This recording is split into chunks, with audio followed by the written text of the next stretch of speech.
Hey guys, Shakaras here for another installment of the LoLpro tips. Today I'm here to talk about Lucian and every important factor you need to know about him.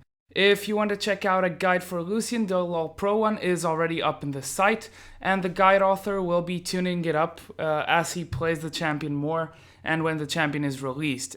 Okay, so first let's start with a quick skill breakdown. Lucian's passive is called Light Slinger. After using an ability, Lucian's auto attack will strike twice, similarly to Master Yi's double strike. The second shot, however, will scale with levels, ranging between 50 to 75% of Lucian's attack damage, but it fully applies on hit effects. Lucian's first skill is Piercing Light. After a short delay, which is 0.4 seconds, Lucian fires a laser in the direction of an enemy. It'll go through the first enemy and go 1,100 units total in terms of distance. And since it goes through enemies, the name Piercing Light is very fitting. This is the skill you want to max first, as it's your main damage ability. Lucian's second skill is called Ardent Blaze. Lucian will fire a shot that explodes when hitting an enemy or reaching max range, damaging enemies in a cross pattern and marking enemies for 6 seconds. If Lucian then damages a marked target, he will gain 40 movement speed for 2 seconds. This means he can get an extra 40 movement speed up to 3 times. And note that this ability scales well off AP, but it also has an AD scaling. Now you want to max this either second or last, depending on matchups. Lucian's third ability is called Relentless Pursuit.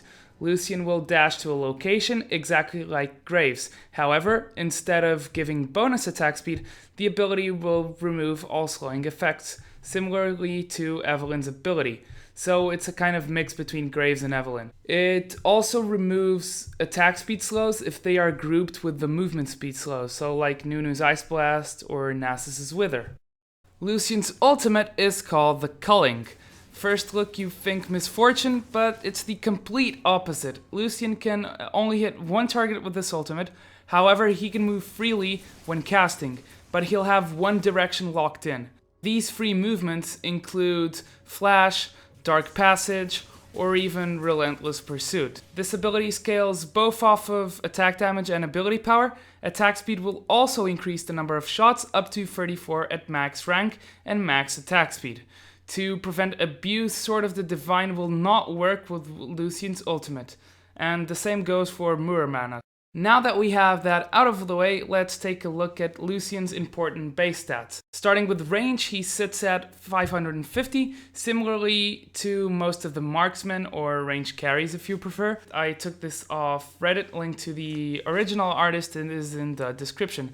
And for a more concrete vision of the range, there's also this picture, also taken from Reddit. I did modify this one as it did not include Lucian.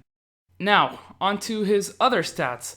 Health-wise, Lucian is below average. At level 1, he's 8th, tied with Twitch, Caitlyn, and Quinn out of the 15 more common marksmen. At level 18, only Ashe and Ezreal are squishier than Lucian. Moving on to damage, Lucian has the lowest attack damage at both level 1 and 18 out of all the marksmen. Attack speed wise, he has the 4th lowest attack speed at level 1, but due to decent scaling he ends up 6th at level 18. So overall the health and the damage, they don't look very good, and the reason behind the health being low is because he's very mobile, just like Ezreal. And the reason why his base AD is low, I think, is because they want you to play more as a caster. They want you to use the abilities. And the abilities, they scale off bonus AD, so having base AD doesn't really affect the abilities. Next up is Blade of the Ruined King, or Bloodthirster, and this was one of the most asked questions about what to buy on Lucian. And for these calculations, I'm assuming you're at level 11, with 21 points in offense, and the typical 80 carry setup with 80 marks and lifesteal quintessences. The build on this test is Doran's Blade, Berserker's Greaves, and either Blade of the Ruined King or Bloodthirster. Just by looking at his ridiculously good scaling on his ultimate, but mainly on his Q, Piercing Light, you'd probably say Lucian's core item is Bloodthirster, no doubt. But let's not forget his passive, it fully applies on hit effects. Just by looking at the damage on Piercing Light and Ardent Blaze, and even on the auto attacks with the Light Slinger passive, you'll say that a fully stacked Bloodthirster is always better than Ruined King. With a fully stacked Bloodthirster, a quick trade of Piercing Light plus double auto attacks will outdamage Ruined King by 109 damage. And Ardent Blaze plus double auto attack will outdamage Ruined King by 64. So in terms of short bursts of damage, Bloodthirster will be always better than Blade of the Ruined King, but that's something that's quite obvious. However, we haven't factored in other variables. The active damage on Blade of the Ruined King is an extra 200 damage, at least. I didn't use this because it's unreliable due to the 60-second cooldown. And Blade of the Ruined King means more attack speed, and more attack speed means more auto attacks that are doing percentage current health.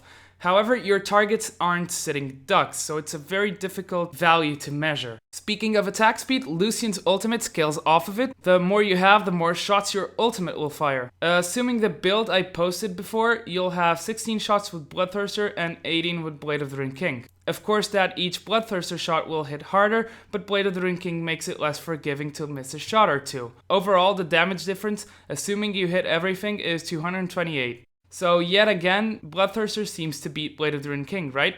Somewhat, but I haven't mentioned the self-peel plus the heal that Blade of the Ruined King gives. Combined with Lucian's all-around mobility kit, it allows him to be even more of a slippery champion. The other advantage of Blade of the Ruined King is that it will scale better in a full build in terms of DPS. After looking at these calculations, it's pretty obvious that in a straight trade, Bloodthirster does more raw damage than a Blade of the Ruined King. However, if you factor in the utility of Blade plus the synergy of attack speed with his kit, Blade of the Ruined King can be a very valid choice as well. Overall, the Bloodthirster seems like the superior pick in my honest opinion. However, you shouldn't take my opinion on face value. You should experiment for yourself and find your own conclusions. Now let's talk about the best partnerships for Lucian in the bot lane. To talk about this, however, I bring you Impact. He's a Diamond 1 support player and he's just starting out his channel. Link will be in the description. Overall, Lucian can do well with many supports, but as Lucian, the number one thing you'll want is a lot of peel to ensure you have enough time to cast 3-second ultimate and hit as many shots as possible.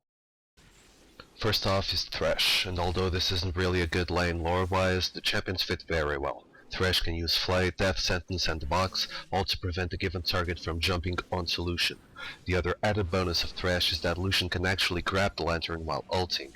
This is excellent for repositioning and will allow Lucian even more free movement. Second on my list is Nami. Nami has so many tools that help Lucian out. Her Aqua Prison will stop enemies for 1.5 seconds, Evan Flow will heal him, Tidecolor's Blessing will give him perma-slows on autos, and Tidal Wave can be used either as a disengage or an engage for his ultimate. I haven't even mentioned another key part of Nami. Her skills will give allies increased movement speed, allowing for better kiting and chasing. Last on my top 3 is Fiddlesticks. Now support Fiddlesticks is a very disruptive character that has a 3-second fear by level 9, not to mention his silence. By chaining these two together, you'll get a 4.4 seconds of CC and inability to stop Lucian from doing his thing. Of course, that other supports will also be good with him. Lulu and Sona seem like very decent options as well. Lucian has mainly a lot of mobility, but a high damage ultimate that has a small hitbox and only hits one target. For that reason, I think that the best comps that will fit his playstyle are pick-off comps or high mobility comps. Lucian is perfect for engages in narrow places like the jungle, so you'll want to force objectives like Dragon or Baron, and then catch them when they run or when they're coming in. CJ and his Frost ran a pick-off comp the other day consisting of Shen, Ahri, Nocturne, Sona, and Ezreal. Lucian could very easily fit in something like this. In the mid lane, champions like Ahri, Orianna, Kassadin, Lissandra, Zed, and Annie seem to be very good options, just to name a few. They have a lot of mobility and can jump in and quickly burst down or aid in bursting down a champion. With Lucian added to the mix, you'll quickly pick someone off. For top laners, you want someone who can stop a champion in its tracks. Jax, Irelia, Ryze, or Shen can all do this very well. Apart from those, Rumble will be able to catch people with his equalizer, allowing for easy targeting with a culling, and Vladimir's ultimate will work very well with Lucian's ultimate. In the jungle, you want a disruptive champion. Zac, Jarvan, Nasus, Nautilus, Nocturne, Rammus seem like good picks to aid Lucian in using his ultimate. So that's all for today. I hope you guys enjoyed the video. Please subscribe if you like to see more content, and please leave a like if you liked the video because it really helps me out. And this video was really a pain in the ass to make because I only have 512 KBs of internet this week because I'm on vacation. So making this video on a timely matter was really hard. But overall, I hope you guys liked the final product, and I'll see you guys in the Rift. Chakra signing out.